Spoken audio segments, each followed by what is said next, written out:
नमस्कार दोस्तों, यदि आप भी भारत और दक्षिण अफ्रीका के बीच खेले गए पहले टी20 मुकाबले को देखकर और भारत की तूफानी जीत से खुश हुए हैं, तो हमारी इस वीडियो को एक लाइक जरूर कीजिएगा दोस्तों। आज की हमारी इस वीडियो का लाइक टारगेट सिर्फ 500 लाइक्स का है। तो दोस्तों, वीडियो को दिल से लाइक जरूर करें दोस्तों।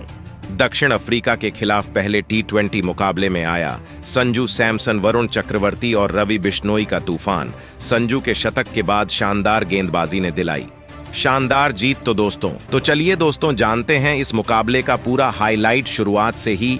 तो दोस्तों, आज के इस मुकाबले में डरबन के मैदान पर टी20 क्रिकेट इतिहास की दो सबसे खतरनाक टीम एक दूसरे के आमने सामने थी, जहां सूर्य कुमार यादव की भारतीय टीम के सामने एडन मार्करम की दक्षिण अफ्रीका टीम मौजूद थी।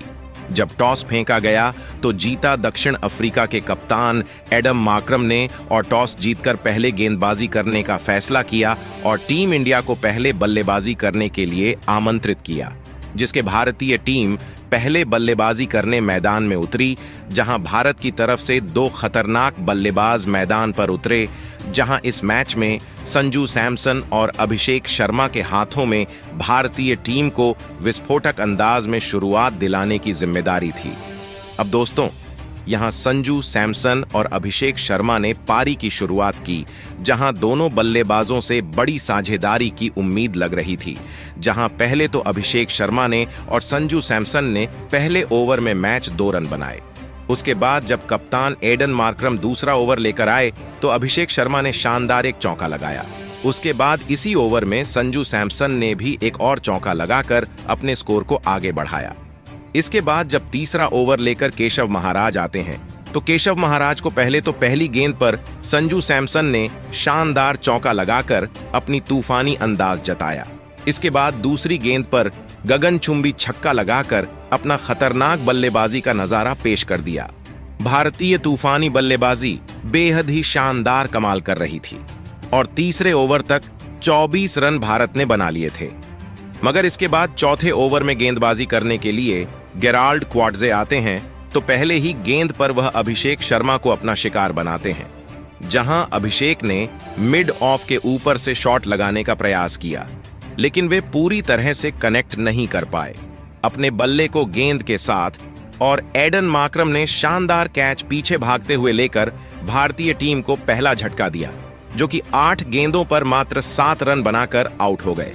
अब दोस्तों, अभिषेक शर्मा का विकेट गिर जाने के बाद उतरे कप्तान सूर्य कुमार यादव, जहां दोस्तों सूर्य कुमार यादव के साथ मिलकर संजू सैमसन ने शानदार बल्लेबाजी करना जारी कर दिया और अपनी टीम के स्कोर को आगे बढ़ाना चालू कर दिया।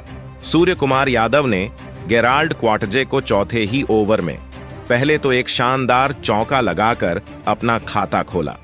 इसी ओवर में एक गगनचुंबी छक्का भी उनके बल्ले से देखने को मिला। इसके बाद जब पारी का 5वां ओवर लेकर मार्को एंसन आते हैं तो संजू सैमसन उनको खतरनाक अंदाज दिखाते हैं। पहले तो पहली गेंद पर शानदार चौका लगा दिया जाता है, फिर दूसरी गेंद पर फ्लिक शॉट लगाकर एक गगनचुंबी छक्का वह ठोक देते हैं। फिर इसके बाद अंत में सूर्य कुमार यादव भी एक चौका मारकर मार्को एंसन को जड़ देते हैं। इस ओवर में शानदार 15 रन बनाकर भारतीय टीम 5 ओवर में 1 विकेट होकर 49 रन पूरे कर लेती है। दोस्तों, भारतीय बल्लेबाजी का नजारा देखकर अफ्रीका के कप्तान भी परेशान नजर आ रहे थे। ऐसे में 6वें ओवर में उन्होंने फिर गेराल्ड क्वार्ट्जे को गेंद थमाई, मगर ओवर की तीसरी गेंद पर संजू सैमसन ने उनको एक झन्नाटेदार छक्का लगा दिया। दोस्तों, भारतीय बल्लेबाजी कमाल कर रही थी। अफ्रीका का कोई भी गेंदबाज भारत को नहीं रोक पा रहा था। पारी का 8वां ओवर जब नए गेंदबाज नकाबायोमजी पीटर लेकर आए तो इस ओवर में दूसरी गेंद पर संजू सैमसन ने पुल शॉट लगाकर एक लंबा छक्का लगा दिया। इसके साथ ही संजू सैमसन अर्धशतक की तरफ बढ़ गए और फिर अगली गेंद पर उन्होंने गेंद को महज दिशा दिखाकर एक और छक्का लगा दिया और अपना अर्धशतक पूरा करके एक और रिकॉर्ड बना दिया। इस शानदार अर्धशतक को देखकर कब तासुर कुमार यादव ने भी संजू सैमसन को बधाई दी और ड्रेसिंग रूम में सभी तालियां बजाते हुए नजर आए। इसके बाद 9वां ओवर गेंदबाज पीएनट्रिक अर्ल क्रूगर को दिया गया तो उनको सूर्य कुमार यादव ने पहले एक शानदार चौका लगा दिया। मगर इस ओवर की अंतिम गेंद पर भारतीय टीम को कप्तान के रूप में तगड़ा झटका लगा। इस दौरान सूर्या कुमार ने धीमी गेंद को लाइन के बाहर खेला, लेकिन गति की कमी के कारण गेंद को सही से वो हिट नहीं कर सके और डीप मिड विकेट पर एंडले सिमेला ने उन्हें कैच आउट कर दिया और सूर्या के बल्ले से कोई अच्छे खास रन देखने के लिए मिले नहीं और 17 गेंदों में 21 रन बनाकर वह आउट हुए। जब सूर्य कुमार यादव आउट हुए तो भारत ने अपने 2 विकेट मात्र 90 रन के कुल स्कोर पर ही गंवा दिए थे। अब दोस्तों, यह 2 विकेट गिर जाने के बाद फिर मैदान पर संजू सैमसन का साथ निभाने के लिए तिलक वर्मा उतरे, जहां 10वें ओवर की आखिरी गेंद पर तिलक वर्मा ने एंडले सिमलेन को शानदार छक्का लगाया और भारत का तूफान जारी रखा। इसके बाद 11वीं ओवर में केशव महाराज आए तो संजू सैमसन ने शानदार पहले तो एक गगनचुंबी छक्का दूसरी गेंद पर लगा दिया। अंतिम गेंद पर एक शानदार चौका लगाकर इस ओवर में भी दक्षिण अफ्रीका के गेंदबाजों को बैकफुट पर धकेल दिया और भारतीय बल्लेबाजी का इतना खतरनाक अंदाज रहा कि 11 ओवर में भारत ने 2 विकेट होकर 111 रन स्कोर बोर्ड पर लगा दिए थे। इसके बाद जब 12 ओवर में नकाबायोमजी पीटर स्पिन गेंदबाजी करने के लिए आए तो संजू सैमसन ने पहली गेंद पर घुटना टिकाकर एक शानदार चौका लगाया। फिर इस युवा की तीसरी के अंतर लॉन्गोनॉफ की तरफ हवा में एक शॉट लगाकर छक्के के लिए गेंद को बाहर भेज दिया। भारतीय बल्लेबाजी तूफान दिखा रही थी, जिसका कोई भी जवाब अफ्रीका के गेंदबाजों के पास नहीं था। अगला 13वां ओवर लेकर जब एंडले सिमलेन आए तो संजू सैमसन ने तूफान दिखाया। पहले दूसरी गेंद पर फ्रिज में रहकर थर्ड मैन की तरफ एक चौका लगाया है। तीसरी गेंद पर ऑफ स्टंप के बाहर जाती हुई गेंद को कवर्स की तरफ खेलकर एक और चौका उनके बल्ले से निकला।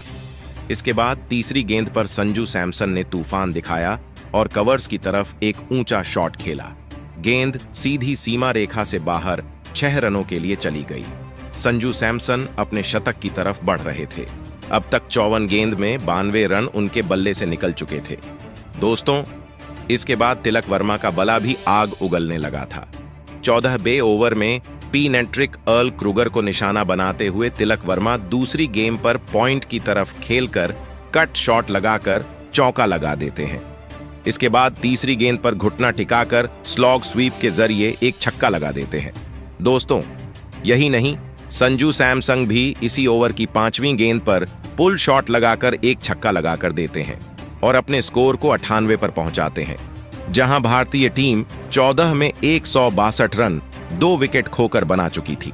फिर 15वें ओवर में केशव महाराज को इस दौरान संजू सैमसन ने पहले गेंद पर 1 रन लेकर विस्फोटक बल्लेबाजी करते हुए 47 गेंदों में अपना शतक पूरा किया और शतक पूरा करने के बाद भी संजू सैमसन रुके नहीं, मगर दूसरी गेंद पर तिलक वर्मा दूसरी गेंद पर एक चौका लगाते हैं।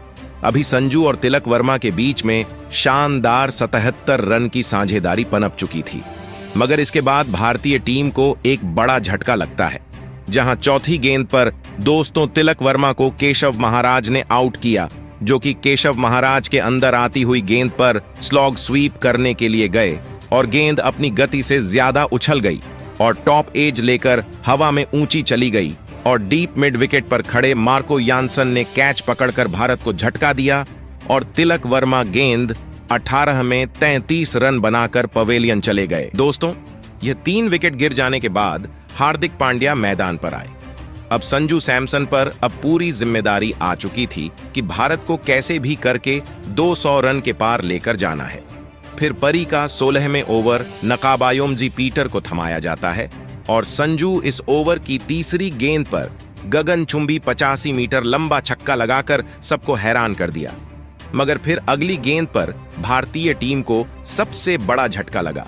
दोस्तों, 16वें ओवर की चौथी गेंद पर संजू सैमसन को पीटर ने एक शॉर्ट बॉल पर आउट किया, जो कि संजू सैमसन के रूप में भारतीय टीम को चौथा बड़ा झटका दे गई।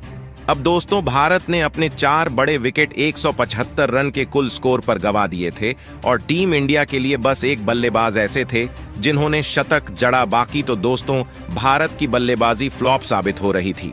अब मैदान पर हार्दिक पांड्या और रिंकू सिंह टिके हुए थे। हालांकि जहां इसके बाद रिंकू सिंह ने 17वें ओवर में गेराल्ड कोएटजी को शानदार दूसरी गेंद पर चौका लगाया। दोस्तों, हार्दिक पांड्या से उम्मीदें तो काफी लग रही थी।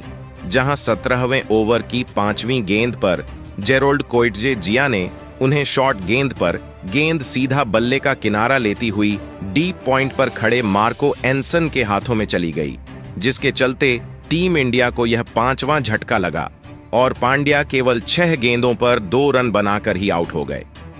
हार्दिक पांड्या के आउट हो जाने के बाद बल्लेबाज एक के बाद एक विकेट अपने गंवाते चले गए। इस दौरान भारत के लिए रिंकू सिंह मात्र 10 गेंदों पर 11 रन बनाकर आउट हुए और उनका विकेट भी कोएटजे के नाम रहा। तो वहीं अक्षर पटेल और अर्शदीप सिंह जब पारी को संभाल रहे थे, तब अक्षर पटेल भी 7 गेंदों पर मात्र 7 रन ही बना पाए और जब अक्षर पटेल आउट हुए थे तो टीम इंडिया को 7वां बड़ा झटका लगा था और 199 रन का स्कोर टीम इंडिया बनाने में कामयाब हो सकी थी।